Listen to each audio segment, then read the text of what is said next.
소울 스토리타임에 다시 오신 것을 환영합니다. 오늘은 정유정 작가의 더 굿선을 함께 들어보겠습니다. 이 강렬한 심리 스릴러는 마지막 순간까지 여러분을 긴장하게 만들 것입니다. 지금 시작합니다. 별표.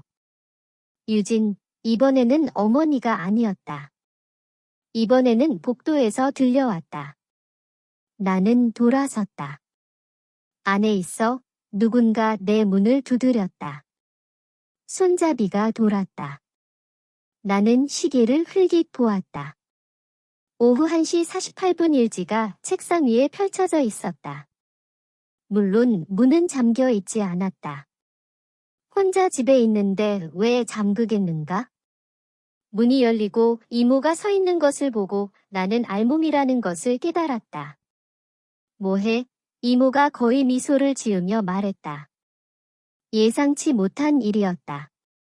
언젠가는 그녀가 찾아올 거라고 생각했지만 지금이 될 줄은 몰랐다. 부탁도 없이 내 방으로 들이닥칠 줄은 생각지 못했다. 어머니조차 이렇게 달려온 적은 없었다.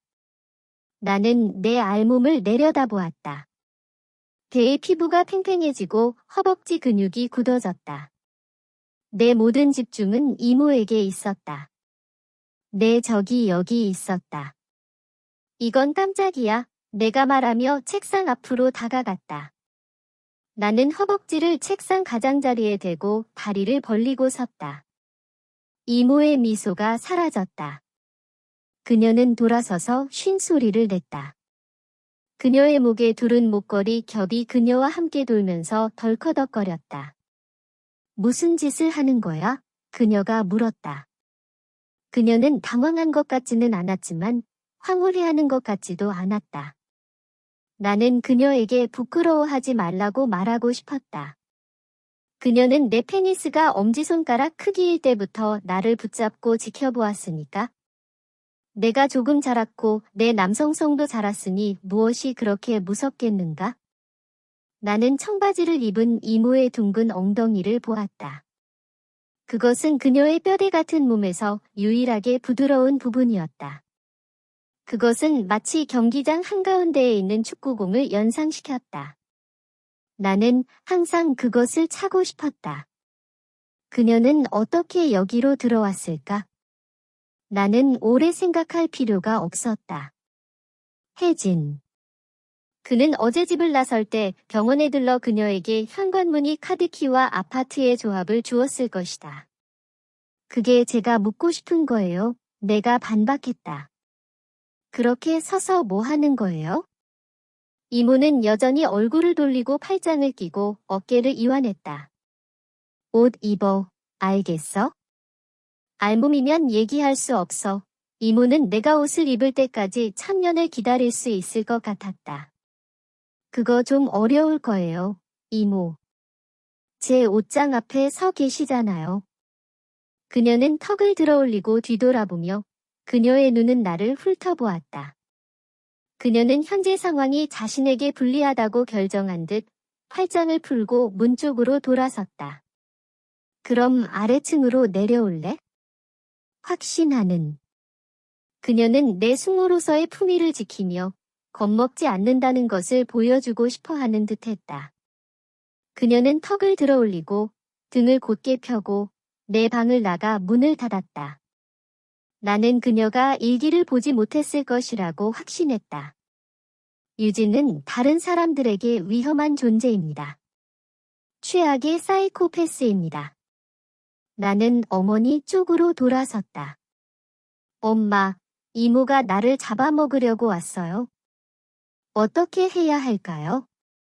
내가 그녀를 잡아먹게 해야 할까요? 아니면 내가 먼저 그녀를 잡아먹어야 할까요? 엄마는 대답하지 않았다. 하고 싶은 대로 해, 라고 말하는 줄 알았어. 그녀는 빨간 조커 입으로 싱긋 웃었다. 나는 돌아서서 일기를 닫았다. 그날이 무슨 날인지 알고 싶어서 죽을 지경이었지만 지금은 그럴 때가 아니었다. 나는 그것을 서랍에 넣고 속옷과 검은색 스웨트 팬츠, 검은색 티셔츠를 입었다. 블라인드를 내리고 아래층으로 내려갔다. 이모는 거실에도 없고 발코니에도 없고 부엌에도 없었다. 엄마 방은 여전히 잠겨 있었다. 혜진 방에 들어갈 이유가 없었다. 욕실에 있는지 궁금했지만 아무 소리도 들리지 않았다. 회색 코트와 파란색 핸드백은 성 위에 있었다. 나는 내가 한 번 읽은 적이 있는 어떤 것을 기억해냈다. 핸드백을 들여다보면 여자의 영혼을 볼 수 있다는 내용이었다. 나는 지금처럼 이모의 영혼에 대해 호기심을 느껴본 적이 없었다. 어떤 영혼이 6살짜리 아이의 사진에서 모살의 징조를 보았을까? 어떤 영혼이 9살짜리 조카에게 사이코패스 종신형을 선고했을까? 어떤 영혼이 치료라는 명목으로 다른 사람의 삶을 망쳤을까? 어떤 영혼이 소위 다른 사람에게 위험한 사람의 집에 혼자 뛰어들었을까? 그녀의 가방 옆에는 케이크 상자. 투명한 플라스틱을 통해 보이는 케이크에는 축하합니다 라고 적혀 있었습니다. 나는 소리도 내지 않고 숨도 쉬지 않은 채 주방을 지나 세탁실로 향했습니다. 내 마음은 떠들썩했습니다. 성급한 짓은 하지 말고 좋은 말을 하고 그녀를 보내라고. 이모는 세탁기 건조기 앞에 서서 목을 빼어 안을 들여다보고 있었다. 세탁기의 버튼은 모두 꺼져 있었다. 오래전에 세탁이 끝났을 것이다. 나는 그녀 뒤에 멈춰 서서 손을 등 뒤에 얹었다. 그녀가 문을 열고 안을 뒤지는 것을 지켜보기 힘들었다. 그녀는 담요의 모서리를 잡고 세탁기에서 잡아당겼고 내 발꿈치는 가려웠다. 나는 그녀의 등을 발로 차고 세탁기에 밀어넣고 싶었고 그러고 나서 문을 쾅 닫고 싶었다. 무슨 짓을 하고 있니? 내가 물었다. 이모가 멈추자 몸을 떨는 게 보였다. 담요 빨아요. 그녀가 말하며 천천히 돌아섰다. 마치 내가 항상 그녀 뒤에 있다는 것을 알고 있었던 것처럼. 그녀가 끌어낸 담요의 모서리가 죽은 사람의 팔처럼 힘없이 바닥에 떨어졌다. 침대를 적셨어요. 나는 그녀의 얼굴에 즐거운 미소가 퍼지는 것을 거의 감지할 수 있었다. 나도 미소 지었다. 엄마가 없는 동안 우리를 돌봐주러 왔어? 기계가 삐 소리를 내는 걸 들었어요. 그녀의 시선이 담요로 향했다가 다시 나에게로 돌아왔다. 끝난 것 같아요. 걱정하지 마. 내가 처리할게. 나는 돌아서서 옆으로 서서 그녀를 밀어내려고 했다. 서둘러 나가. 멍청한 년아. 나는 생각했다. 좋아요. 그녀는 주방으로 돌아갔다. 우리는 발코니 앞에서 서로를 바라보았습니다. 이모는 내 검은색 옷을 흘깃 보았고 나는 그녀의 주름진 목을 내려다보며 기억을 떠올렸습니다. 작년의 새해를 맞아 우리는 일본 구사스에서 온천을 즐기며 휴가를 보냈습니다. 우리 모두는 갔습니다. 어머니, 나, 혜진, 이모. 우리는 이모의 환자인 아이의 어머니를 우연히 만났습니다. 그녀는 비밀 유지 규칙에 대해 약간 모르고 있었습니다. 이모가 눈에 띄게 짜증이 난 표정을 짓고 있는데도 계속해서 말했습니다. 그녀는 그들도 가족 여행을 갔다고 말했습니다. 그녀의 아이가 이모 덕분에 더 차분해졌고 이제 열심히 공부하기만 하면 된다고 말했습니다. 그녀는 거기서 멈춰야 했지만 어머니를 쳐다보고 극적으로 칭찬하기 시작했습니다. 오, 선생님, 당신의 여동생이 너무 예뻐요. 젊은 여배우 같아요. 어머니는 당황해서 그녀를 바로잡으며 그녀가 사실 언니라고 말했습니다. 그 여자는 계속해서 세상에 당신이 아기인 줄 알았어요.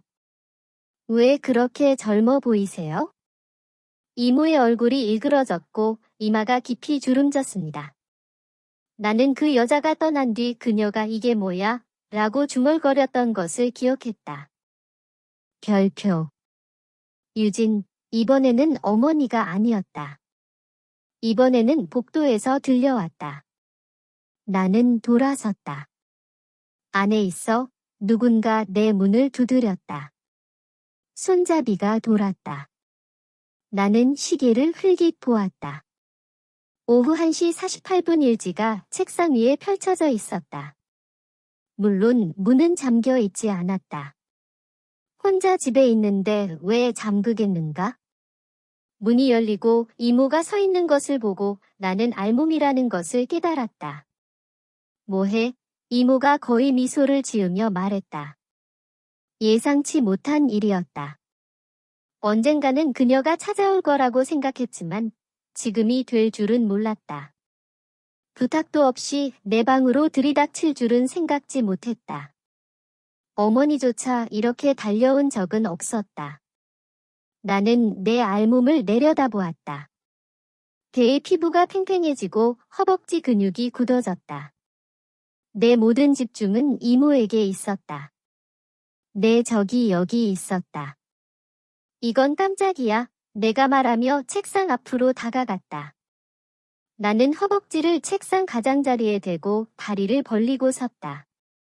이모의 미소가 사라졌다. 그녀는 돌아서서 쉰 소리를 냈다. 그녀의 목에 두른 목걸이 겹이 그녀와 함께 돌면서 덜커덕거렸다. 무슨 짓을 하는 거야? 그녀가 물었다. 그녀는 당황한 것 같지는 않았지만 황홀해하는 것 같지도 않았다. 나는 그녀에게 부끄러워하지 말라고 말하고 싶었다. 그녀는 내 페니스가 엄지손가락 크기일 때부터 나를 붙잡고 지켜보았으니까. 내가 조금 자랐고 내 남성성도 자랐으니 무엇이 그렇게 무섭겠는가? 나는 청바지를 입은 이모의 둥근 엉덩이를 보았다. 그것은 그녀의 뼈대 같은 몸에서 유일하게 부드러운 부분이었다. 그것은 마치 경기장 한가운데에 있는 축구공을 연상시켰다. 나는 항상 그것을 차고 싶었다. 그녀는 어떻게 여기로 들어왔을까? 나는 오래 생각할 필요가 없었다. 혜진. 그는 어제 집을 나설 때 병원에 들러 그녀에게 현관문의 카드키와 아파트의 조합을 주었을 것이다. 그게 제가 묻고 싶은 거예요. 내가 반박했다. 그렇게 서서 뭐 하는 거예요? 이모는 여전히 얼굴을 돌리고 팔짱을 끼고 어깨를 이완했다. 옷 입어. 알겠어? 알몸이면 얘기할 수 없어. 이모는 내가 옷을 입을 때까지 천년을 기다릴 수 있을 것 같았다. 그거 좀 어려울 거예요, 이모. 제 옷장 앞에 서 계시잖아요. 그녀는 턱을 들어올리고 뒤돌아보며 그녀의 눈은 나를 훑어보았다. 그녀는 현재 상황이 자신에게 불리하다고 결정한 듯 팔짱을 풀고 문 쪽으로 돌아섰다. 그럼 아래층으로 내려올래? 확신하는. 그녀는 내 숙모로서의 품위를 지키며 겁먹지 않는다는 것을 보여주고 싶어하는 듯했다. 그녀는 턱을 들어올리고 등을 곧게 펴고 내 방을 나가 문을 닫았다. 나는 그녀가 일기를 보지 못했을 것이라고 확신했다. 유진은 다른 사람들에게 위험한 존재입니다. 최악의 사이코패스입니다. 나는 어머니 쪽으로 돌아섰다. 엄마, 이모가 나를 잡아먹으려고 왔어요. 어떻게 해야 할까요? 내가 그녀를 잡아먹게 해야 할까요? 아니면 내가 먼저 그녀를 잡아먹어야 할까요? 엄마는 대답하지 않았다. 하고 싶은 대로 해, 라고 말하는 줄 알았어. 그녀는 빨간 조커 입으로 싱긋 웃었다. 나는 돌아서서 일기를 닫았다. 그날이 무슨 날인지 알고 싶어서 죽을 지경이었지만 지금은 그럴 때가 아니었다. 나는 그것을 서랍에 넣고 속옷과 검은색 스웨트 팬츠, 검은색 티셔츠를 입었다. 블라인드를 내리고 아래층으로 내려갔다. 이모는 거실에도 없고 발코니에도 없고 부엌에도 없었다. 엄마 방은 여전히 잠겨 있었다. 혜진 방에 들어갈 이유가 없었다. 욕실에 있는지 궁금했지만 아무 소리도 들리지 않았다. 회색 코트와 파란색 핸드백은 성 위에 있었다. 나는 내가 한 번 읽은 적이 있는 어떤 것을 기억해냈다. 핸드백을 들여다보면 여자의 영혼을 볼 수 있다는 내용이었다. 나는 지금처럼 이모의 영혼에 대해 호기심을 느껴본 적이 없었다. 어떤 영혼이 6살짜리 아이의 사진에서 모살의 징조를 보았을까? 어떤 영혼이 9살짜리 조카에게 사이코패스 종신형을 선고했을까? 어떤 영혼이 치료라는 명목으로 다른 사람의 삶을 망쳤을까? 어떤 영혼이 소위 다른 사람에게 위험한 사람의 집에 혼자 뛰어들었을까? 그녀의 가방 옆에는 케이크 상자. 투명한 플라스틱을 통해 보이는 케이크에는 축하합니다 라고 적혀 있었습니다. 나는 소리도 내지 않고 숨도 쉬지 않은 채 주방을 지나 세탁실로 향했습니다. 내 마음은 떠들썩했습니다. 성급한 짓은 하지 말고 좋은 말을 하고 그녀를 보내라고. 이모는 세탁기 건조기 앞에 서서 목을 빼어 안을 들여다보고 있었다. 세탁기의 버튼은 모두 꺼져 있었다. 오래전에 세탁이 끝났을 것이다. 나는 그녀 뒤에 멈춰 서서 손을 등 뒤에 얹었다. 그녀가 문을 열고 안을 뒤지는 것을 지켜보기 힘들었다. 그녀는 담요의 모서리를 잡고 세탁기에서 잡아당겼고 내 발꿈치는 가려웠다. 나는 그녀의 등을 발로 차고 세탁기에 밀어넣고 싶었고 그러고 나서 문을 쾅 닫고 싶었다. 무슨 짓을 하고 있니? 내가 물었다. 이모가 멈추자 몸을 떨는 게 보였다. 담요 빨아요. 그녀가 말하며 천천히 돌아섰다.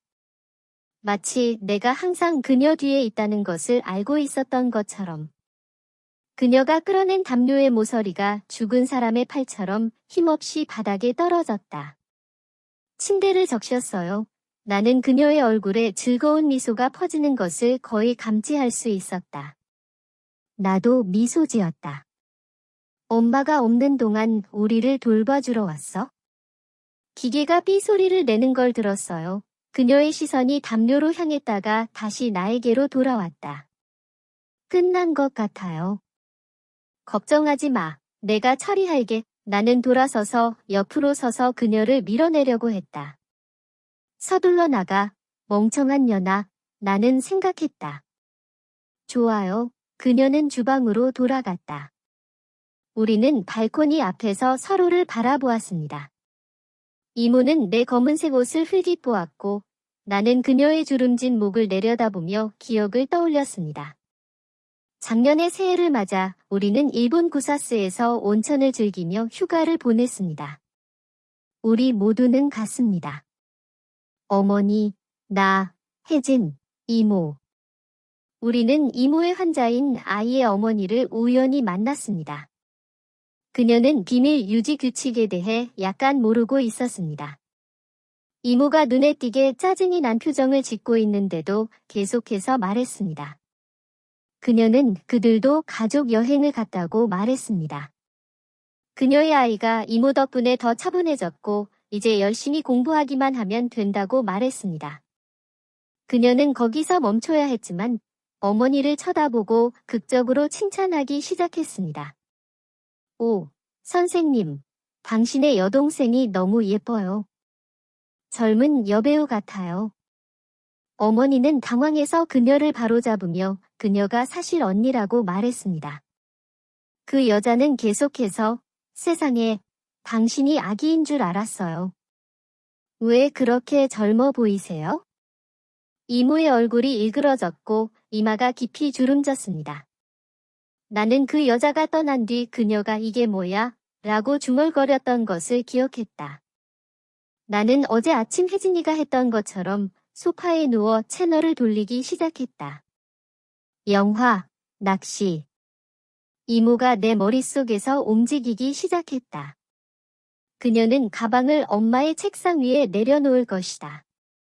그녀는 코트를 의자 뒤에 걸 것이다. 그 다음은? 그녀는 이 집의 온 목적을 이룰 것이다. 나는 그녀가 탈의실로 들어가는 것을 볼 수 있었다. 그녀는 욕실을 들여다보고 서재 문을 열고 옷장으로 돌아와 문을 열 것이다. 그녀는 깔끔한 화장대와 선반 위의 물건들, 냄비와 크림과 향수, 헤어드라이어, 메이크업 브러쉬, 모자와 지갑과 짐과 백팩을 살펴볼 것이다. 그녀는 아무것도 찾지 못할 것이다. 의심스러웠다. 어머니가 무엇을 가지고 갔을지 알 수 없었기 때문이다. 그녀는 책상으로 돌아가 서랍을 열었다. 안에 뭐가 있었을까? 나는 기억하려고 노력했다. 노트, 펜, 스테이플러, 안경 케이스. 내 생각은 어머니의 빨간 지갑에 멈췄다. 나는 이모의 승리에 찬 목소리가 들렸다. 어머니가 여행을 떠나셨는데 지갑도 가져가지 않으셨어요. 그러자 어머니의 운전면허증과 신용카드가 휴대전화 케이스에 들어 있었고, 그것은 내 침실에 있었다는 것을 기억했다.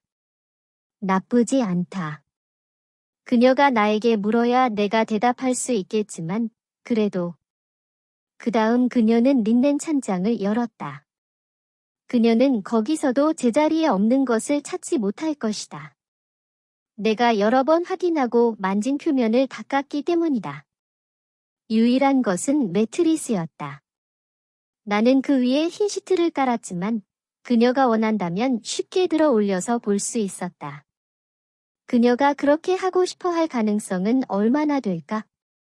TV에는 크리스틴 스튜어트가 나오는 액션 영화가 나오고 있었다.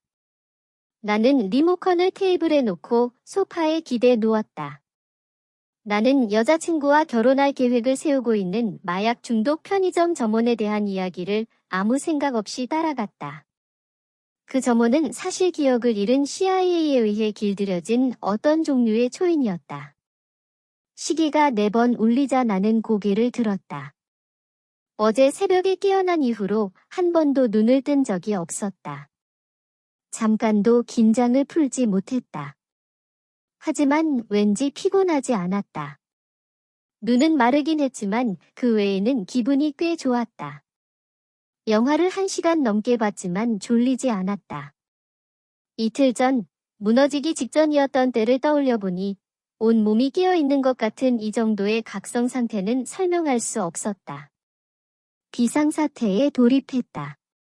맥락 없이 머릿속에 떠다니는 생각들과 온갖 감정이 뒤섞였다. 정상적인 삶을 살 수 없을 거라는 절망, 나를 잠재적 살인자로 몰아붙인 이모에 대한 분노, 내 삶에 대한 선택권을 주지 않은 어머니에 대한 원망, 불시처럼 깜빡거리는 살인 장면들, 귀걸이를 한 그 여자와 함께 느꼈던 충만함과 순수한 기쁨을 결코 잊을 수 없을 거라는 의심. 누군가는 인간은 인생의 3분의 1을 꿈꾸며 살았고 꿈속에서 전혀 다른 삶을 살았다고 말했다. 온갖 어리석고 폭력적이고 더러운 욕망이 이 시간 동안 살아났다. 나는 누구와도 무엇과도 싸우지 않는 사람이었다. 나는 칼을 들고 뒷벽을 따라 혼자 기다리는 사람이었다. 수천 명의 놈들이 내 암살 대상 목록에 있었다. 내가 싫어하는 놈들, 그 놈들 편을 드는 놈들, 내가 싫어하는 놈들 편을 드는 놈들과 친하게 지내는 놈들, 내가 싫어하는 놈들 편을 드는 놈들과 친하게 지내는 놈들을 지나쳐가는 놈들. 기분이 나쁠 때면 나는 그 놈들을 꿈에 불러들여 목을 베어버렸다. 이모는 그것이 사이코패스 포르노라고 말할지도 모른다. 제가 처음으로 음란한 꿈을 꾼 건 초등학교 때였습니다. 나타난 놈은 어머니가 일기에 언급했던 놈, 0.45초 차이로 메달을 빼앗아간 놈이었습니다. 일기에 적힌 대로 저는 밤새 신음했습니다. 가벼운 잠에 빠져서 젖은 꿈을 꾼 채로 깨어났습니다. 그 후로 나는 셀 수 없이 많은 몽정을 했습니다. 나는 죄책감을 느끼지 않았습니다. 내 꿈은 내 안에 숨겨진 욕망을 드러냈을 뿐입니다. 꿈에서 당신이 원하는 모든 것이 이루어졌고 당신의 욕망의 이름으로 상상할 수 없는 일들이 항상 일어났습니다. 그것은 정상이었고 나도 완전히 정상이었습니다. 작년 8월 차가 고장난 밤에 반짝이는 반지를 끼고 있는 여자를 만날 때까지 나를 특별한 수준으로 끌어올릴 욕망의 힌트는 없었습니다. 그녀는 내가 꿈에서 보는 똑같은 오래된 포르노에 지쳐 거리로 나가게 한 조종등이었다. 그리고 그 때문에 나는 궁지에 몰렸다. 선택권은 두 가지뿐이었다. 체포되거나 자백하기로 결정할 경우를 대비해 말이 되는 이야기를 만들어야 했다. 내가 머릿속의 이미지를 현실이라는 것을 깨닫지 못한 채 연기했다고 말하면 아무도 믿지 않을 것이다. 어머니가 그것을 발견하고 나를 죽이려 했고, 나 자신을 방어하다가 결국 그녀를 죽였지만 나는 확실히 나쁜 사람이 아니었다. 내가 도망가기로 결정했다면? 내 심장은 더 빨리 뛰기 시작했다. 직관적인 생각이 의식 아래에서 깜빡였다. 나는 그것을 잡지 않고 언제든지 꺼낼 수 있는 곳에 두었다. 나는 고개를 들었다. 전화가 울렸다. 혜진. 나는 전화를 들고 통화 버튼을 눌렀다. 뭐해? 바빠. 그는 숨이 가빠진 듯한 목소리로 마치 바쁜 사람인 듯했다. 사람들이 이야기하는 소리, 무언가가 지나가는 소리, 차들이 경적을 울리는 소리가 들렸다. 영화를 보고 있어요. 왜요? 6시 5분 기차를 타러 갈 거야? 뭔가에 갇혔어. 그럼 적어도 9시 전에는 돌아오지 않을 거야? 8시 30분까지 용산에 도착할 테니 10시가 넘어서야 될 것 같아요. 그는 사과하듯 말했다.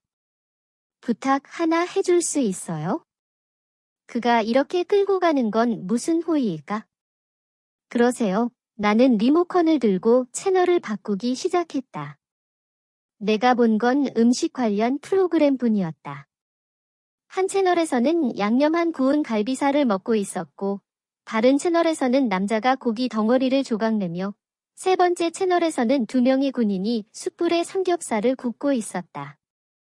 모든 유기체는 태어난 순간부터 생존하는 법과 기다리는 법을 배우고, 먹는 법과 다시 먹을 수 있을 때까지 계속 노력하는 법을 배운다. 하지만 현대인은 배고픔을 느끼는 법을 배우지 못한다. 우리는 시간과 장소에 상관없이 온갖 것을 먹고 식당에서 탐닉하며 결코 만족을 미루는 법을 배우지 않는다. 이런 음식에 대한 집착은 사이코패스 포르노와 다를 바가 없다. 그런 관점에서 보면 인간은 지구상의 모든 생명체 중에서 욕망에 가장 참을성이 없는 듯했다. 내 방에 동유럽 단편 영화가 있는 DVD 섹션이 있다는 걸 알아? 응. 중간에 듀얼이라는 영화가 있을 거야? 찾아서 지금 당장 얀지네에 가져갈 수 있어? 지금, 그때가 아니면?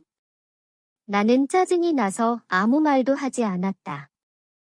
혜진은 내 생각을 읽는 듯 긴 설명을 덧붙였다.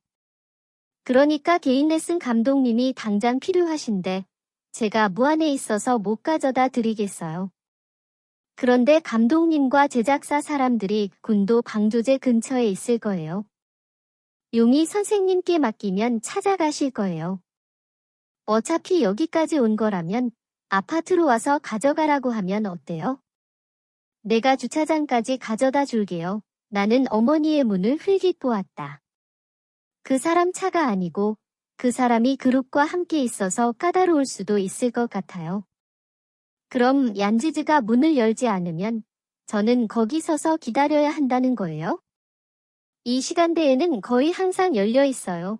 혜진이 약간 낙담한 목소리로 말했다. 나는 그가 생각하는 것을 들을 수 있었다.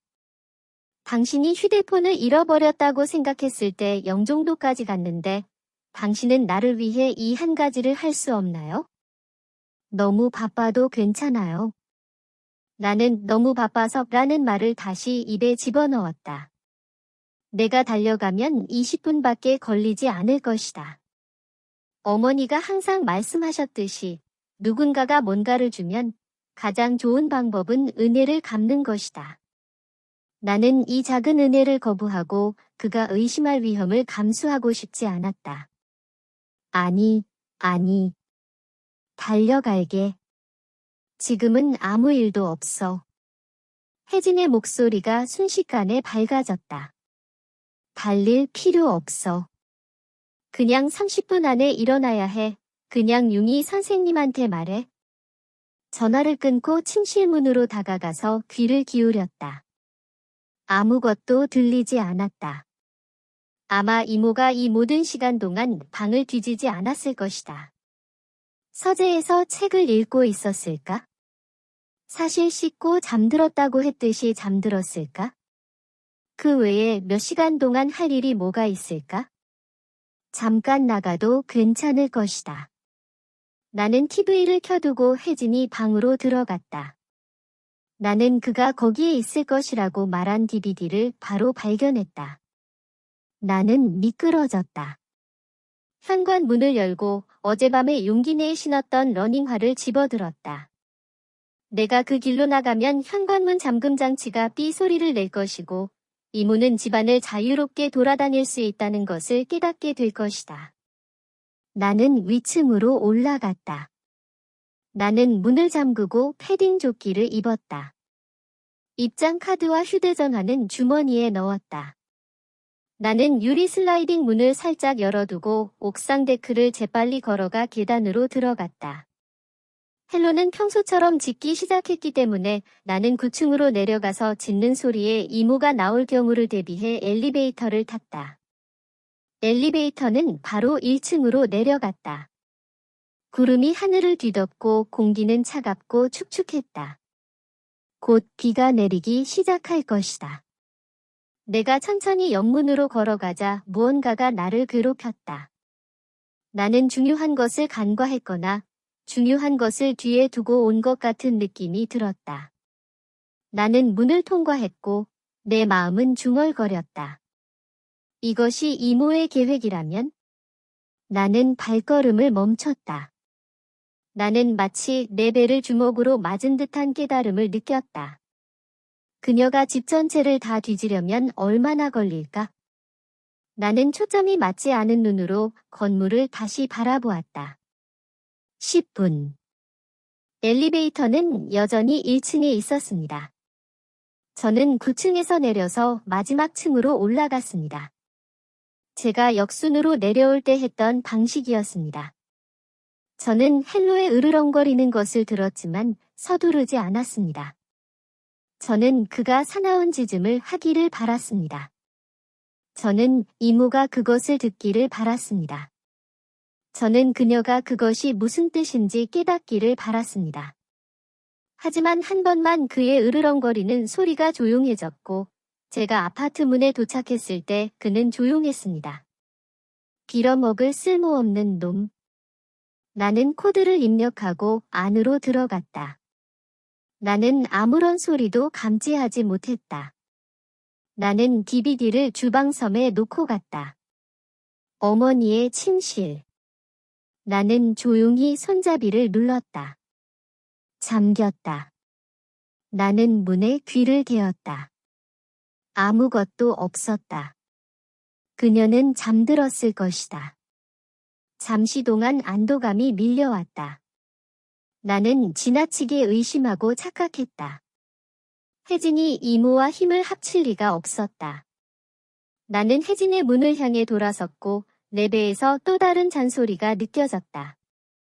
무언가가 정말이야? 라고 말했다.